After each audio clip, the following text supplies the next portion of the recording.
1962 সনের কয়েনটি বিক্রি করা হবে।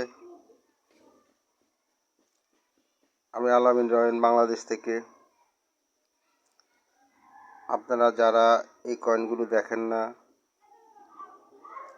বর্তমান যুগে অনেকেই কয়েন দেখে না,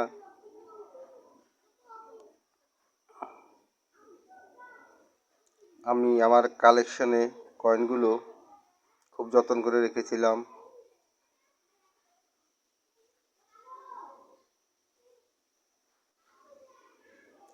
আসলে এসব কয়েন যতদিন আপনার কাছে থাকবে ততই পুরনো হয়ে যাবে, নষ্ট হয়ে যাবে। সব কিছুরই ক্ষয় আছে পৃথিবীতে। কেউ যদি বলে সব কিছুর ক্ষয় নাই, আমি বলবো এটা মিথ্যা কথা। ক্ষয় আছে, তাই আমি এগুলো বিক্রি করতেছি। হয়তো আমার রাখার কারণে কীভাবে রাখবো জানা নাই। রাখার কারণে অনেক সময় এরকম হয়।